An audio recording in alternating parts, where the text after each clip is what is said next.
fast out of town.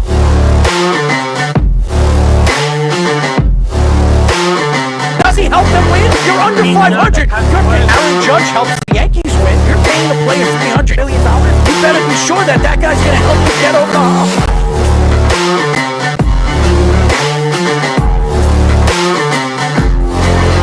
For some reason, this guy is completely lost on calling plays. Maybe he's a therapist.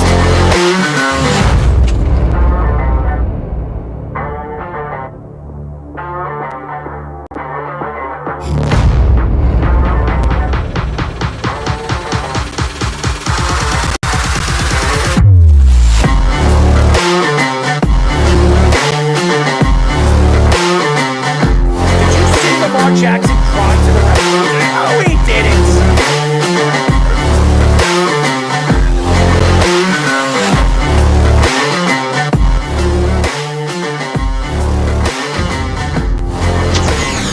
We are back for a new show of the Sports Loudmouth. I'm your host, Errol Marks, my co-host, Speedy Petey, our executive producer, Mr.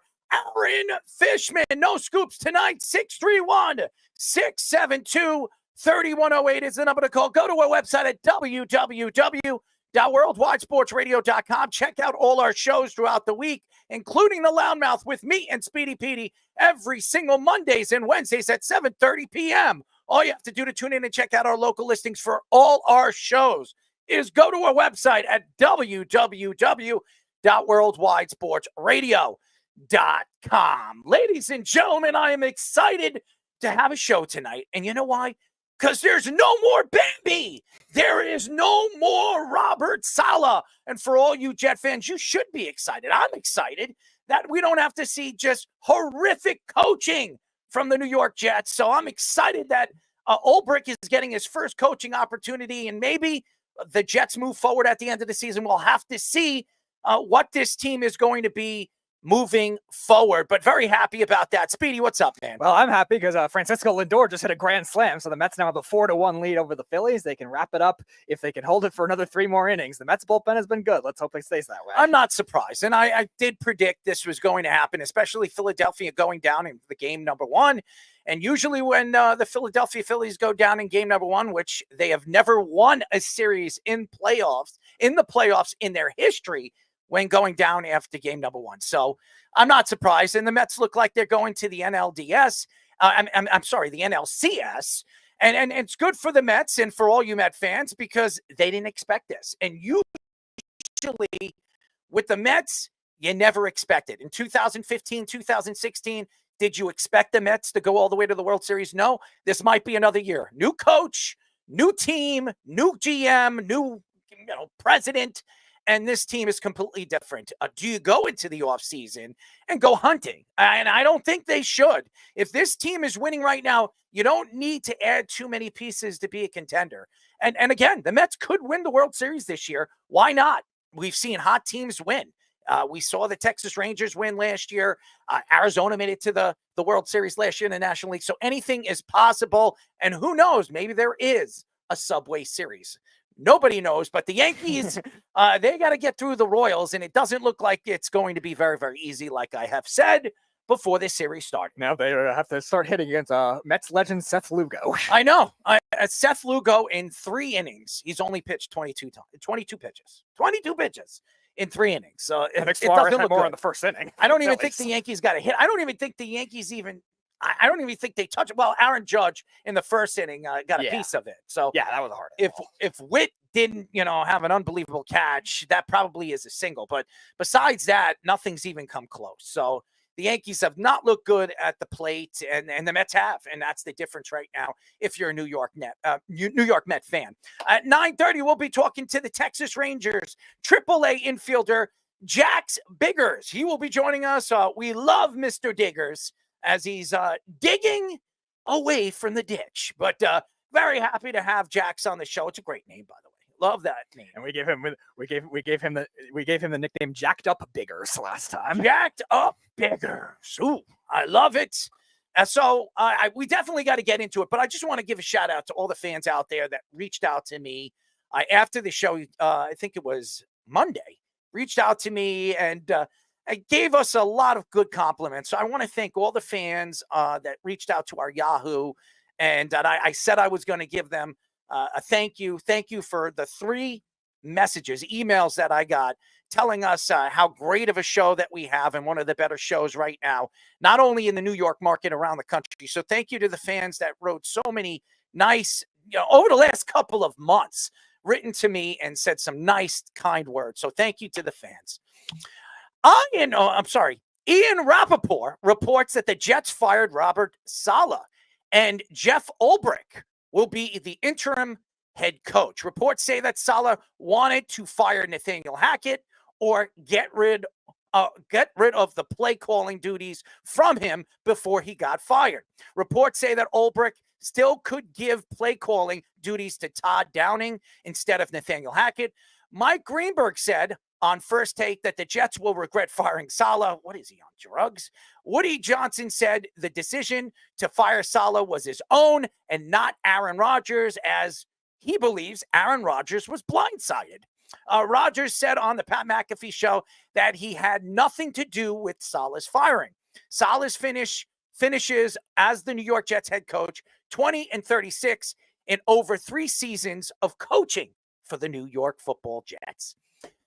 Oh my God. When I heard this story in the morning, and a lot of people, I would like to thank Jeff, Josh Silverberg, and everybody in the world reached out to me when this story broke, telling me that Robert Saleh was fired. I wasn't surprised. I wasn't. And I said it before the season started. If Robert Saleh starts off slow this year, he is going to be fired before the trade deadline. I said it. Anybody that listens to the show knows what I feel about Robert Saleh. And I don't hate Robert Saleh. I don't hate him as a person. I just don't think he can coach. I think he lost the team last year, especially in the second half. They played a little bit better, trusting that Zach Wilson was the guy 2 years ago, and giving up on Sam Darnold wasn't a real big move, a really good move for that coaching staff and Joe Douglas. Look what Sam Darnold's doing this year with Minnesota. Look at what he did on Sunday. And he didn't have such a great game against the New York Jets. He really didn't. 170 yards. It wasn't something that just like popped out at you. He did throw an interception too. But he wins. And that's something that the Jets are not doing right now. And that's winning. This organization needs a turnover. And to me, Jeff Ulbrich is the perfect guy to take over for this team. Jeff Ulbrich, who a lot of people thought he was going to go to San Francisco in the offseason. The Jets didn't give him a chance to interview for the position as the defensive coordinator. So the Jets gave no options for him but to come back as the defensive coordinator for the New York Jets. And the Jets were a top 5, top 6 defense all season long last year. And right now, even though they can't stop a lick on third downs, the Jets have one of the top 6, top 7 defenses in all of football. The problem is Robert Saleh lost the team. That's the facts, ladies and gentlemen. He lost the team. And maybe something with Aaron Rodgers had something to do with it. I do believe Aaron Rodgers wasn't fully behind it, but I'm sure he spoke to Woody Johnson. I'm sure there were a lot of players that reached out to Joe Douglas and Woody Johnson saying that Robert Saleh's lost the team. I don't think anybody was blind to see where this organization was heading if Robert Saleh was going to be the coach. They're not running the ball very well. This was one of the best running teams in all of the NFL last year. Breece Hall comes back last year, all-purpose scrimmage yards. I think he had close to 1,700. Right now, he's averaging about 30 yards a game. Last week, I don't even think he got 30 yards. The week before against the Broncos, he had 9. That's the problem. If you can't run the ball and you become one-dimensional, what happens? Teams figure you out. And yes, Nathaniel Hackett is the offensive coordinator. But you heard what Robert Saleh said in the beginning of the season, that every single play call goes through him. So if it's going through him, he has a lot to do with the failure of this offense. And Aaron Rodgers, you saw against the New England Patriots on Thursday Night Football, was not getting along with Robert Saleh. And I know they played it off like it was nothing at the press conference. Him and Aaron Rodgers and Robert Saleh played it off like it was nothing. It was something. And right now, this is an organization that needs to win this year. This is an organization that needs to make the playoffs. And going into Monday Night Football, another primetime game, and could be another embarrassment. The Jets decided no more of this embarrassment as Robert Saleh was the head of the table. They decided to say, you know what? I'm not doing this anymore. I'm not taking this anymore. I'm firing his ass. And now the Jets, going into Monday Night Football, has a chance to take full custody or full throttle into first place in the AFC East. This is their chance. Buffalo, which they're 1-0 in their division. The Jets are 1-0 in the division. Whoever wins this game is going to be in first place. So that this is a very important game for the New York Jets. This is a very important game for Buffalo. Buffalo's lost 2 games in a row. The Jets have lost 2 games in a row.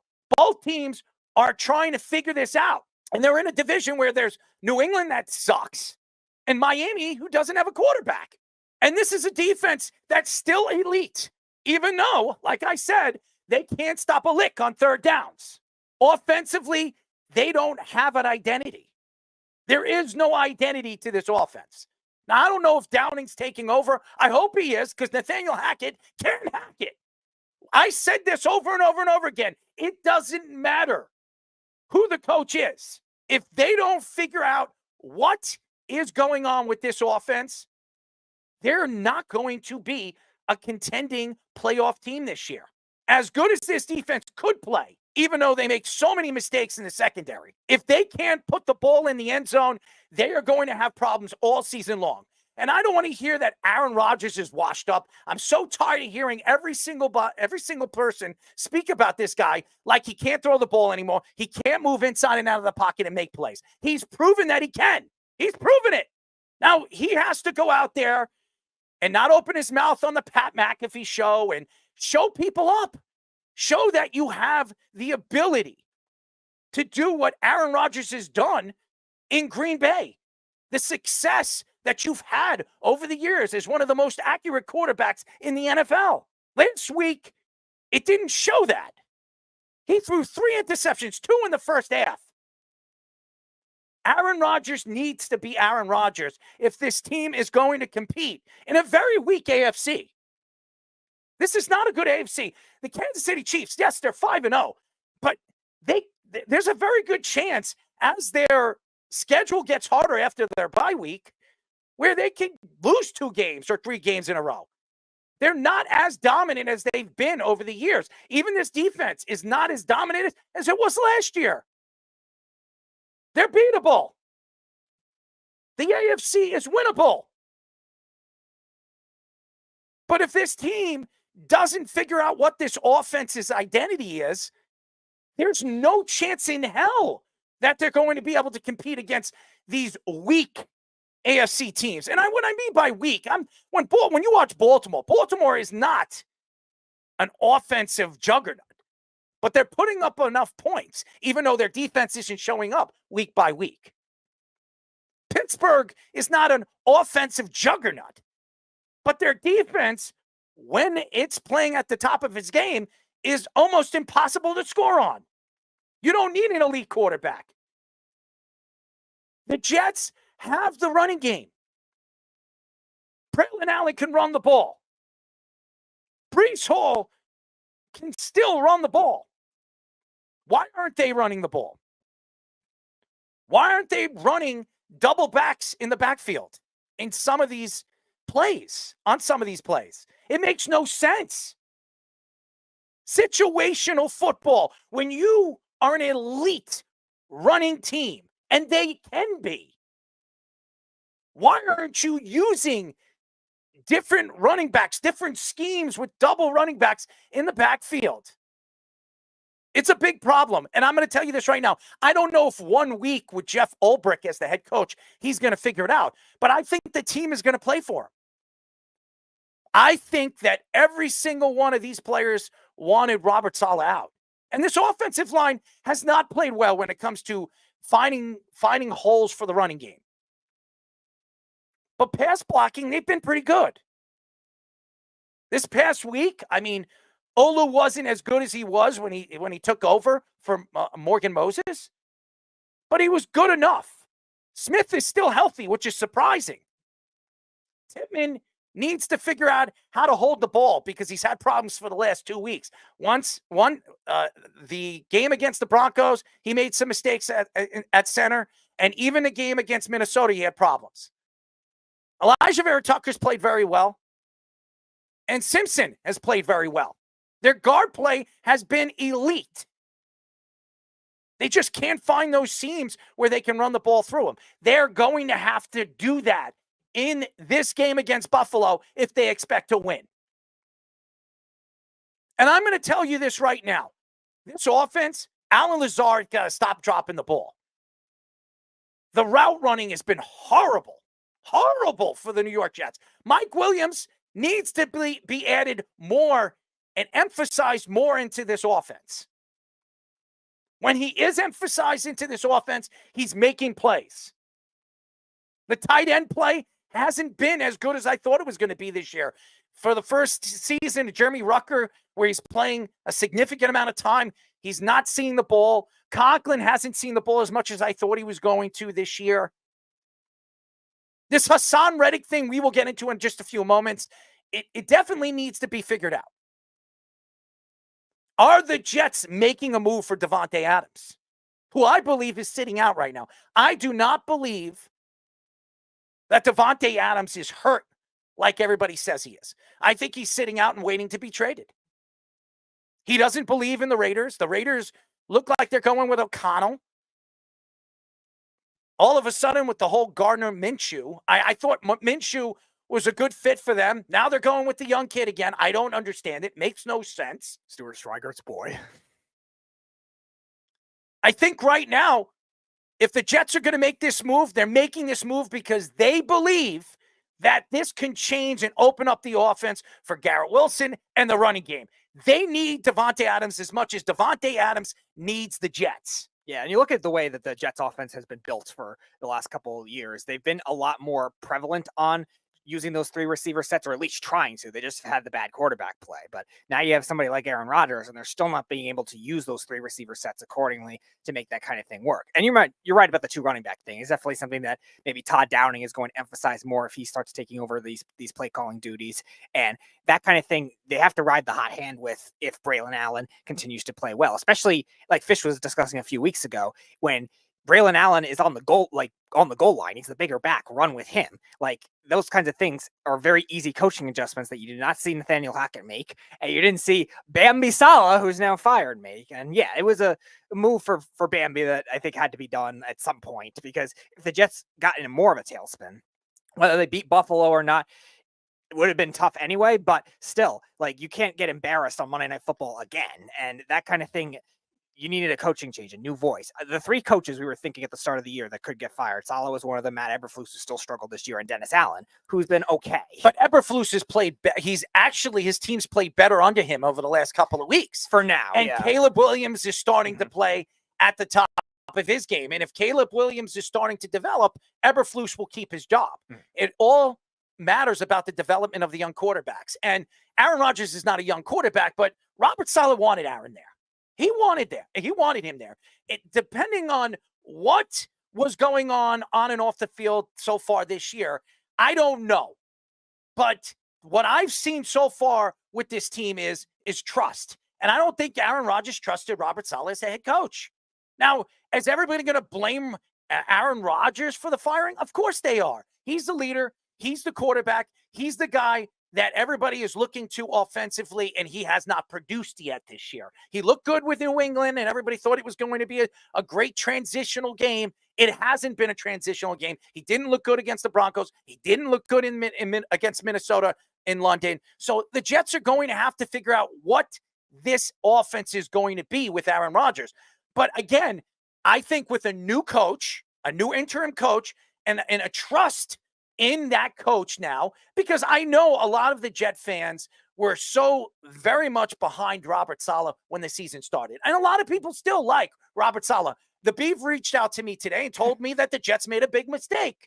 He believes that in 5 games, it was too much of a rush to fire him. It's not too much of a rush when you're 20-36 as the New York Jets coach in 4 years. It's really humiliating if you really look at it. Maybe the Cowboys could hire Robert Saleh and the Jets could hire Mike McCarthy next offseason. We'll see how he likes it. I don't know what's going to happen moving forward with this team, but this team has a chance to be in first place in the AFC East. Their bye week is coming up soon. So they have a chance right now where they can compete for this division. This division is not a game-breaking division anymore. It's not where Buffalo looks like they're going to run away, or Miami's going to run away with this division, or even New England over the years running away with this division. The Jets have a chance winning probably 10 games to win this division, but they need to do it with an offensive side of the ball, and they're not getting enough of it with Aaron Rodgers. So maybe changing the coach with Jeff Ulbrich, and I think Woody Johnson made the right decision. Mike Greenberg coming out and saying this on First Take, it's ridiculous. Mike, you've been a Jet fan forever. Do you really think if Robert Saleh was still the coach of this team moving forward that they were going to figure this out? If they were going to figure it out, they would have figured it out a long time ago. How about at the end of the season last year, even without Aaron Rodgers and with Zach Wilson, they couldn't buy a win. And this is the problem with the New York Jets. Even in preseason, which they won every single preseason game. And I know it's just preseason. You can see that there were some deficiencies with some of these second-tier players that we saw with the New York Jets. They have no pass rush without Haason Reddick, but they found the player in Will McDonald.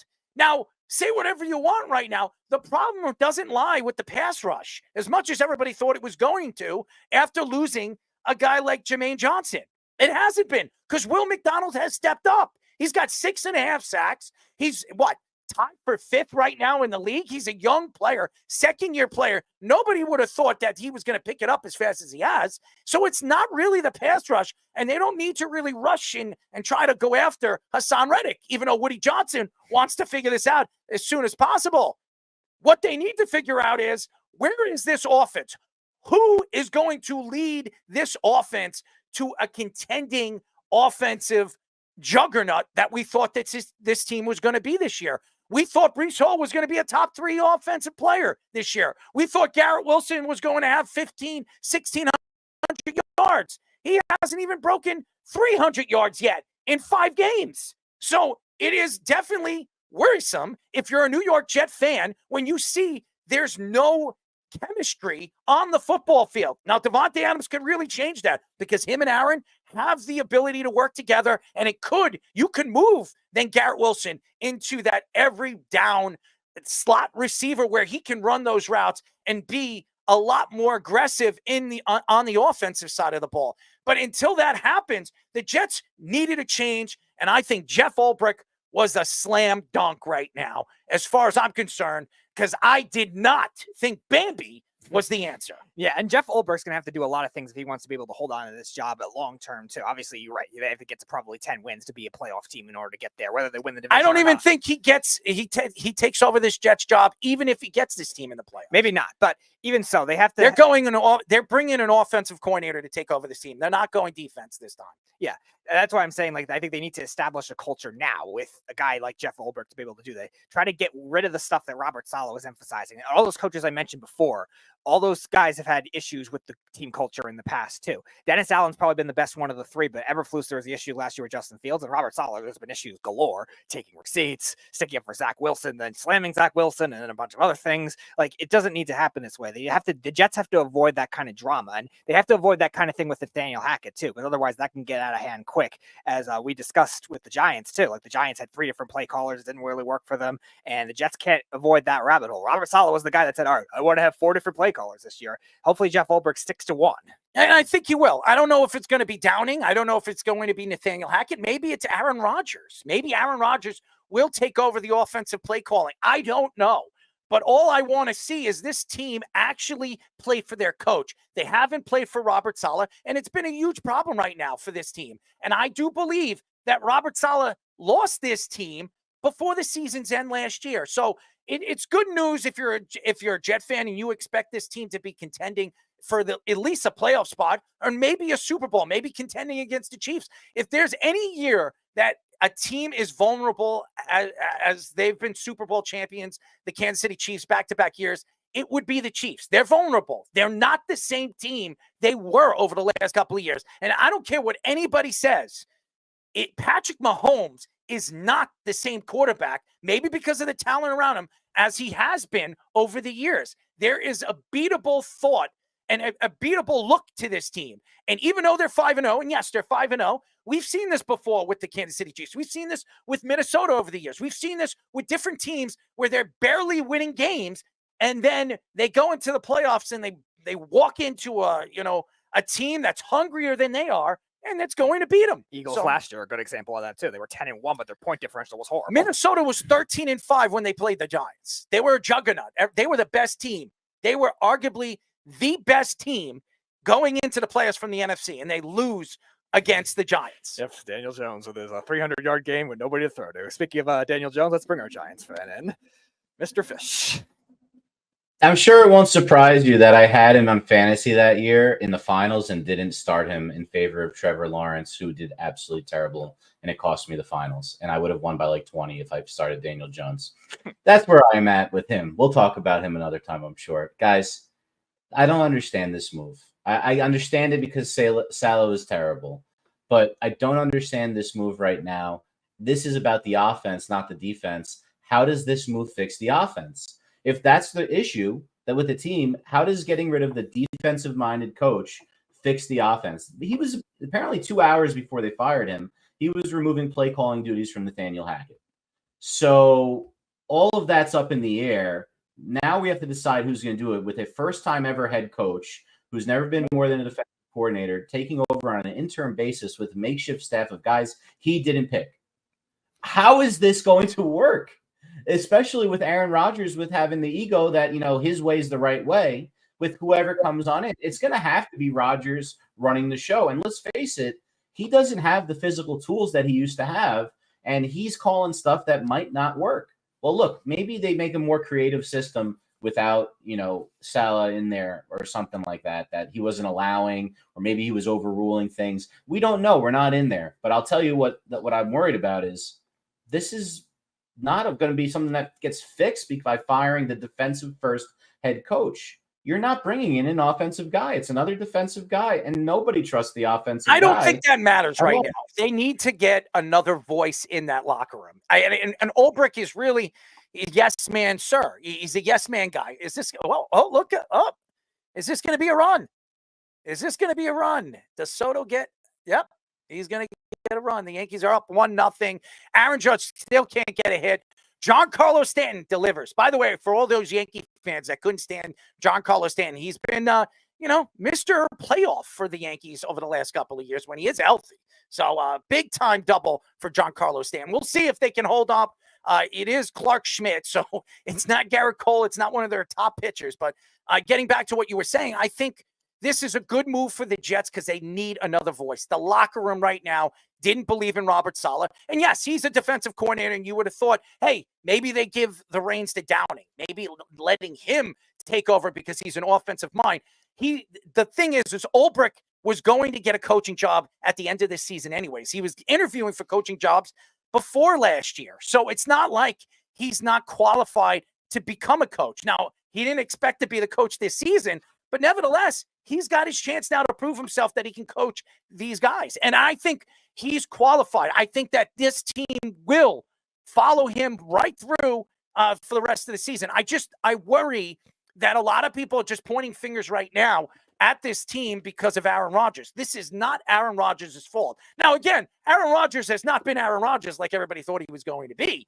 But nevertheless, obviously, we have seen parts of this season, early this season, that Aaron Rodgers is still the Aaron Rodgers. To say that he's washed up and old is ridiculous. He can still make accurate throws. He can still put the ball into places that other people can. So to say that he can't get it into the window and get this team working at the top of their game offensively moving forward is crazy. He can. I just think that they have to make a decision. If they're making a run for Davante Adams, they have to do that in the next, I think, 72 hours and make sure that this guy is the guy running with this offense moving forward this season. And maybe this was Woody Johnson's decision, and his decision making might cost the Jets, but it could also give the Jets the confidence moving forward that Woody Johnson is behind this team, and he believes that this team can compete for a Super Bowl or even a playoff run. Jamie Lee in the comment section. Errol, it's your fault Saleh got fired. Woody must have been watching your show. Also, give some credit to Fish, though. He wrote an article. Was it yesterday, Fish? You wrote an article about Saleh as well. Farewell to Bambi. But here's the thing. I've been saying this for a long, long time, and a lot of these Jet guys, and I'm not going to mention these analysts we had on this show before that loved Robert Saleh and stuck behind Robert Saleh. I'm not getting paid by the New York Jets. I am a Jet fan, but I'm not getting paid by them. And I'm not throwing anybody in the bus. That's why I'm not naming their podcasts. I don't get paid by the Jets. So even though I am a Jet fan, I'm an honest guy. And right now, this team had no chance of making the playoffs with Robert Saleh. Will they have a better chance with Jeff Ulbrich? Only time will tell. But we understand right now that this team was not clicking on the same page. So I'm happy as a Jet fan that they're moving forward without Robert Saleh. ESPN's Rich Cimini reports that Woody Johnson has pleaded to Haason Reddick to come back this week. Woody said he never has seen a holdout like Reddick's in his life. He added that the Jets will welcome Reddick with open arms. Reddick has forfeited $4.2 million of the $14.25 million he is making this year, missing the 5 games. Reddick would have to play 2/3 of the snaps and get 10 sacks for the Eagles to get a 2026 third-round pick to become a second-round pick. The Jets' defense has 18 sacks this season. It's 4th best in the NFL. Now, when you see that, they're 4th best in the NFL, do they really need to rush Haason Reddick? No. And if this move for Davante Adams actually happens, maybe he's a trade chip. Maybe you bring a third team that's looking for a pass rusher, a Lions team that could be, they've been interested in Haason Reddick. How about the Philadelphia Eagles that's looking for another pass rusher because Huff isn't working out for him?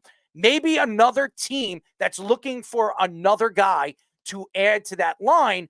Maybe that could be that chip that can land Davante Adams, where the Jets don't have to trade a 3rd-round pick or a 2nd-round pick. It could be a 4th-round pick, and they can get Davante Adams for Haason Reddick in a 4th-round draft pick with 2 other teams. So I think that the Jets need to make a decision on how this is going to work moving forward.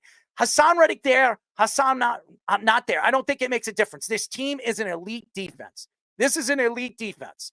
If this defense can stay healthy and believe that they can compete against any offense in the league, which I believe they can, and stop making stupid mistakes in the secondary, and you know who I'm talking about, Sauce Gardner and DJ Reed, who's made plenty of them so far in 5 games this year. They've made plenty of mistakes. This team needs to figure out what they're going to do moving forward as an identity rush. And by the way, it's not like Buffalo has these game-changing wide receivers. Okay, Coleman's good, but is he a game-changing wide receiver? He's not. They don't have the wide receivers on the outside that is going to dominate against the New York Jets. So the Jets have a chance. They have an advantage going into this game on Monday Night Football. And again, I like Haason Reddick. I think Haason Reddick would be a great addition. But is he the addition that you want right now with a rookie coach? You're going to bring in a personality like that with a guy that is not only coaching the defensive side of the ball, but now the offensive side of the ball? I don't know if you want that pressure if you're Jeff Ulbrich. So maybe it would be smart for the Jets to decide, hey, you know what? Maybe we should move off this Haason Reddick thing. Let's move him now and get something back for him. Because if they don't do that, and Haason Reddick decides to hold out throughout the trade deadline, he's going to be back here next year, and they're going to be in the same predicament next year with a new head coach. So it doesn't make sense. Rich Cimini wrote an interesting story about the whole Woody Johnson thing. Of course Woody wants him there because he believes that adding Haason Reddick will change this defense even more. I don't know how much more is it going to change. So I just think sitting here today as a Jet fan, as good as Haason Reddick is, I would try to use Haason Reddick as a trade chip to get the player that you've been looking to get since last year, and that's Davante Adams, who I think is a game-changing wide receiver. I think he changes this offense. I think he opens up this offense for guys like Garrett Wilson and even the running game, where Now you'll see this offense click on all cylinders instead of clicking on just two or even one. Yeah, you look at the trade packages that are going to be available for Reddick. It's definitely going to get more urgent closer to the trade deadline as well for teams needing edge rushers. It's a premier position. We were discussing that at the beginning of the year, where when you look at contending teams that could use a second guy or even a first guy as an edge rusher, and then you're always going to have surprise contenders too. How about Haason Reddick to the Washington Commanders, a team that just traded all their pass rushers last year and have a good interior with their defensive tackles and now a good defensive head coach in Dan Quinn.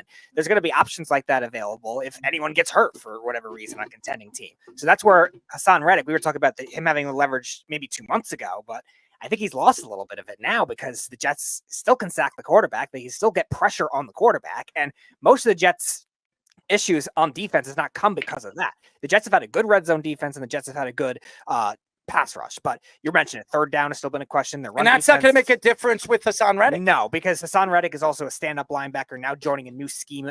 We'll see if Jeff Ulbrich evolves a little bit more from what Saleh did, obviously. Is it going to be a little bit different? But we've seen Reddick mostly in 3-4 defenses outside of Philadelphia. So is that kind of thing going to be a little bit different for him to handle? Also being very rusty too. He hasn't played all year and he's learning a new scheme, a new interim head coach. And the same thing we were talking about with Saleh before, the drama that the Jets need to avoid. And they have to make sure they come to a decision on it sooner rather than later. If they have to trade him, trade him. There's going to be teams open for it. Maybe you get a good player to help you out on another position back. Well, again, if they don't have to give up a significant draft pick, like a second-round pick, that's what the Raiders are looking. And maybe you do get a second-round draft pick, but you don't have to go. You don't have to go through your second-round or third-round picks. Right. You can use somebody else's pick. Send Haason Reddick there. You get Davante Adams, and Haason Reddick goes wherever that third team is. So it works for each and every team that's involved with that trade. So I think that makes more sense than bringing Haason Reddick there. And by the way, you still have to pay Davante Adams. He's still got to go part. He's got to be a part of your cap. So, and by the way, this is a problem. If Schmidt is walking somebody, this is not good. Hopefully he can get through 5.5 innings so the Yankees could go to the bullpen, but this is not good. 1 out, a man on first, and Mr. Terra's up, Mr. Perez, Mr. Big beer drinking himself. But yeah, I think it makes a lot of sense if they can move Haason Reddick in a trade to land Davante Adams. Yeah, and Fish was mentioning even too, we were talking about Reddick as well, like that kind of defensive scheme has to be there available to that team where the Jets either have to try to make him work quickly or the Jets have to trade him quickly because there's really no other in between. The trade deadline's in 3 weeks and they can't let any more drama linger as a result of this. They're going to move him. I don't see him coming here if the Jets land Davante Adams. They can't fit with the contracts. There's no money. And by the way, that's gone. Nope. It's caught. Oh, that looked gone off his bat. It really did. I don't trust when you see Perez smack that ball and he's looking up. I always think it's gone against the Yankees. He always kills the Yankees every single time I see Perez up. I'm licking my lips because I don't know what to expect when he clobbers that ball. But there's 2 outs, man on first. Hopefully Clark Schmidt can get out of this inning. This isn't enough. The Yankees need to put up at least 2 or maybe even 3 more runs if they're going to win this game. And here's Mr. Killer himself too. Oh yeah, the former Astro, Gurriel, who likes to swing for the fences as well. But again, I do believe that Haason Reddick is a chip that the Jets can move to get the guys the guy that they want. So it makes a lot of sense if you're a Jet fan and if you're Woody Johnson. I think you're looking at they keep smacking the ball out there. I'm still worried. I hate watching the Yankee game when I'm doing a live show. It makes me sick. Yeah, 2 hard hit fly balls are not. It's starting to get me worried that they're starting to see the ball out of his hands. But again, I just think that it makes a lot more sense to go after Davante Adams because you have to pay him and move Haason Reddick right now where he's worth every bit of who Davante Adams and what Davante Adams is bringing to the table. Look, the Raiders might be a good fit because they just lost their big free agent acquisition for indefinite foot surgery and Christian Wilkins. Different position on the D-line, but they're going to need to find a way to generate that pass rush. You're going to have to pay Reddick, though. If they can't trade him to a team that's not going to pay him because he will do the same thing, and no one's going to take him. The Jets were dumb to take him without intending on paying him, and that's what the situation they're dealing with right now. You guys, it doesn't make any sense why a team like the Jets wouldn't pay this guy if they traded for him. This is the same talk we've been having since the draft. when they made this decision. Look, they can put him out there. He's a wide 9 in a 4-3, or he's a 3-4 outside linebacker. He can rush the passer. He's one of the best at it in the last decade. The problem is, if you don't have a good pass rush, complementary pieces, then he's not really that great. He would fit in really well with the Jets. So pay him. I think he actually does have leverage because Woody Johnson obviously just did a panic move and fired his coach. So Woody Johnson might follow up a panic move with another compounding panic move and giving Reddick this money, even though Will McDonald looks like an adequate, similar type of player that they have. And when Jermaine Johnson gets back next year, they don't really need to have 3 defensive ends like that. So to me, it just doesn't. It's kind of like they should have never made the move in the first place. Maybe they could get the Raiders needing a defensive presence to take on some of that salary and actually pay Reddick in turn for taking the Devontae Adams salary. That could just be a perfect fit for them. Or you're going to have to look at the Eagles in a situation. Maybe they just undo it. Fish, they made back for Reddick. Fish, they made the move because Haason Reddick told him and told the organization that he will play out his contract. That's why they did it.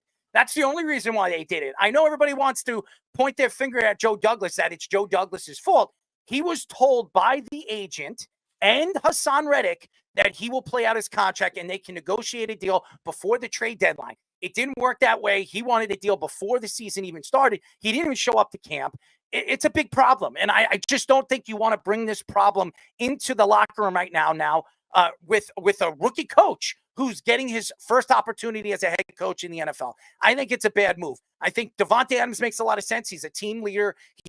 Aaron Rodgers knows how to control him. And I think now you have weapons on both sides of the field and even down the middle where you can run the ball. If you have a weapon like that on the outside and you could put Garrett Wilson in the slot throughout the whole game now, he's going to create so many mismatches. Garrett Wilson will create all the mismatches that you need to open up the field for Mike Williams if he's still there, or even Devontae Adams and Alan Lazard. I think this offense will be explosive if they add Devontae Adams. The question is, what team is going to get involved? What third team is going to get involved with this trade where the Jets can absolutely trade away Haason Reddick and get back at Devontae Adams? So that's really the question right now where the Jets are sitting. And I don't blame Joe Douglas. I don't blame the organization right now sitting on Haason Reddick because Haason Reddick decided, hey, I'm not playing this year until I get my contract. It's not their fault. I think there's a lot more behind the issues on what happened with Haason Reddick before the season started than we even know. Adam Schefter reports that the Patriots will start Drake Maye this week versus the Texans. ESPN's Dan Orlovsky says that the Patriots' decision to start Maye is the worst thing for him behind the Patriots' offensive line. CJ Stroud called Drake Maye the most pro-ready quarterback among the rookies this season. Since Tom Brady, ladies and gentlemen, made his debut in 2001, Patriots quarterbacks are 5-1 in their first game as a starter. The Patriots offense is averaging 12.4 points per game, second worst in the NFL. The Patriots wide receivers are last in the NFL with 39 catches and 342 receiving yards. The Patriots have allowed 19 sacks, second most in the NFL. Well, the offensive line is bad. I mean, it's pretty obvious. It's not good. All right. And Drake Maye is a young guy. He's going to get his chance as a starting quarterback in the league. If they were going to start him, I probably would have started him after the trade deadline, after their bye week. That's what I would have done. I wouldn't have rushed this right away. I think they realized that Jacoby Brissett has done as much as he could.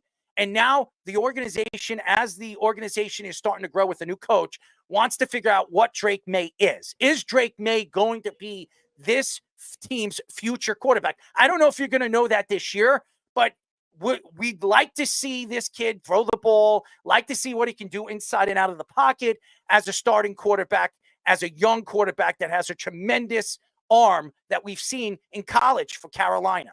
I just think that if you're a Patriot fan, you got to pump your brakes, because I've read some different things on social media. A lot of Patriot fans wanted to see this. They wanted to see this early this season. I think the Patriots were right not starting him as the starting quarterback. But again, what were they going to do if they were going to go into the season? You're telling the fans that you're willing to lose this year with Jacoby Brissett. You didn't honestly think that Jacoby Brissett was going to make you a contender or a playoff team. So you obviously going into the season expecting to lose. So you're telling your fans that you're giving up on the season. And as a, Gerard Mayo is a new coach, I think you want to go with your best option behind center. And I believe a guy like Maye was the best option for this organization. But again, I'm not a coach in the NFL, and I'm not going to sit here and try to make something up. I think they're putting him in a bad situation. The offensive line's bad. You don't have any star wide receivers here. You go into the draft next year looking for a wide receiver, and in free agency, T. Higgins, there's a couple of good wide receivers that are going to become available next year. You bring somebody there to play with Drake Maye before you put him in harm's way. He's got nothing to throw to. And the running game is good, so you'll see a lot of Stevenson. But what happens if Stevenson goes down? What are you going to do then? You're depending on a rookie to get the ball down the field. It worries me. If you're a Patriot fan, it would worry me that your rookie quarterback is being put in harm's way. Now, we've seen this before. We've seen these young Patriot quarterbacks. We've seen one of them in 2001. He got a chance, and he really flourished. This isn't Bill Belichick, and this isn't Tom Brady. Now, that doesn't mean that Drake Maye can't be one of those guys. He can't be a Tom Brady in the future. You're putting him with a new coach, a new offense, a new scheme that he's trying to figure out. And again, I don't know what this team is. And if this team is good enough right now to put a rookie player in behind an offensive line that is arguably the worst offensive line in football. Yeah, they've allowed the second most sacks. And the only one that's worse is the Browns. So the Browns have been banged up all year. Like on paper, like the Patriots offensive line outside of Owenu is not very good. And that kind of thing, the Patriots, if they're going to make this move, have to be able to adjust to make sure they could keep him out of harm's way. Because a lot of Patriot fans said they liked the move to start Brissett at the start of the season and not let Drake Maye get hit so badly so it doesn't turn into a whole Andrew Luck-like situation. And obviously Brissett wasn't going to last. He's a flash in the pan type guy. He had one good half of a season with the Colts when Andrew Luck retired, and that whole season they started 6-3. They fell apart. And then the Browns with the year Watson was suspended the first year they got traded for him. He played well that season, overcoming adversity. The Browns roster in 2022 and the Colts roster in 2019 are much better than this Patriots roster. So there was no way they were going to win anyway. So Drake Maye has to learn. He has to get his reps in eventually. So this move had to come at some point. But wait after the trade deadline. You have to be careful, though, with the way you're calling the plays. The Patriots don't run a lot of motion, and they don't trust their receivers, so they're running a lot of these tight end sets. And there's a reason why the Patriots wanted Brandon Ayuk and a couple other wide receivers. They need something. I don't think that would have made a difference if you brought Brandon Ayuk right now. Do you think they would be a better team right now with Brandon Ayuk? I don't know if they would. They don't have enough time to get the ball out. And Jacoby Brissett has been getting killed behind the line of scrimmage. And now you're putting Drake Maye in harm's way. Now, I would have waited until the trade deadline because obviously after the trade deadline, their games get a little bit more easier or they're playing easier competition where then you put Drake Maye in a position where he can get more confident and he put him in a position where he can succeed, not be put in a position where he could fail. Now you're putting him early in the season in a position where he's going to be playing good defenses and defenses trying to kill him, trying to take his head off. What are you putting your hands up? What's going on? It's over. No, the Mets move on. All righty. Made it interesting. 2-1 for Schwarber, but didn't happen. I thought this was going to happen. And now the Mets have a chance to sit back. And Met fans should be happy, ladies and gentlemen. I'm congratulations to the New York Mets. It's well-deserved. They've been craving this for a very, very long time. Nobody expected this, and this is what usually happens. Teams that you're not expected to go as far as they have, go this far. And I wouldn't be surprised if the Mets go to the World Series. I wouldn't be surprised if the Mets win this year. And if the Mets win, ladies and gentlemen, I'm just speaking the truth. If the Mets win the World Series, do they go after big name guys like Soto or Burns when they know and they believe that this team can compete with the top National League teams or American League teams? Yep. I wouldn't go out there and dig in my pockets. But again, I'm not Steve Cohen.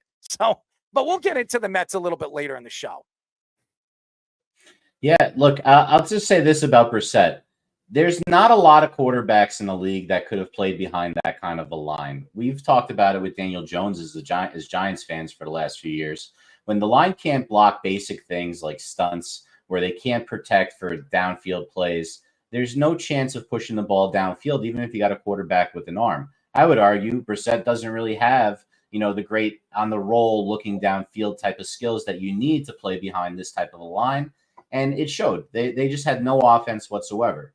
Now you bring in a rookie, like Orlovsky was saying, this is not a great situation for a rookie because he's not going to have any time. So what do you do to do this? You need to have a really smart offensive coordinator, and you've got to basically run the ball. You got to run loaded tight end sets. You got to run a lot of play action. You got to get some pick your spots. You can't throw the ball more than 20 to 25 times a game. And you have to be really selective with the plays that you call for that and like really work on getting him time, using motion, rollouts away from motion. Try to see if the defensive line will slant to the motion so you can have a little bit more time if you roll opposite. Little tricks of the trade that you're just going to need to do to try to hit big plays. And that means you only have like 3 or 4 shots. You have a very game, and you don't have much margin for error that way. And that's the way the Patriots have to play. Or you just spread it out and hope for the best and hope Maye doesn't get killed, kind of like Burrow got killed that first year. So it's really what you got to look for. With the top 2 picks in the draft look really great at quarterback. Now we'll take a look at what number 3 looks like. I'm a little worried, though.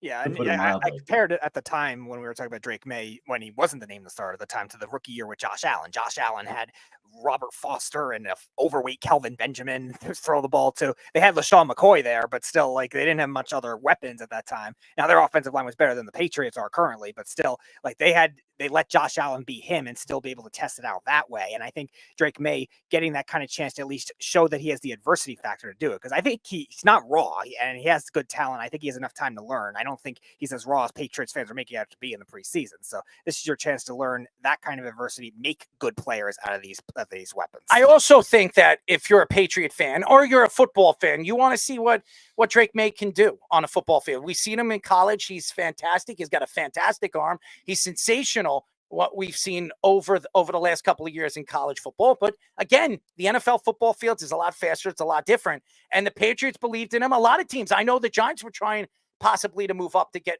a guy like Drake Maye, but Maye hasn't had his opportunity. He's going to get his chance. So again, if you're a Patriot fan, I would pump the brakes. If he does get hit a lot in his first game as an NFL player, I think that the Patriots at the end of the game have to decide maybe it's not smart putting him out there. Maybe we wait a little bit longer. Give him a chance, see what you have. And by the way, Aaron Judge hits a pop-up again. He cannot get out of his own way. He really cannot get out of his own way. It's horrible. It's horrible to watch, man. This guy is one of the best hitters in baseball, and the guy can't buy a hit in the playoffs. It's horrible to watch. Soto got he gets the RBI. He pops it out in the outfield, and he gets the RBI. But Aaron Judge pops it up again. He can't buy a run. He can't buy a hit. Anyways, but again, hopefully the Patriots do right by this kid. I think in the position that they are in, they have to see what they have, and I understand it.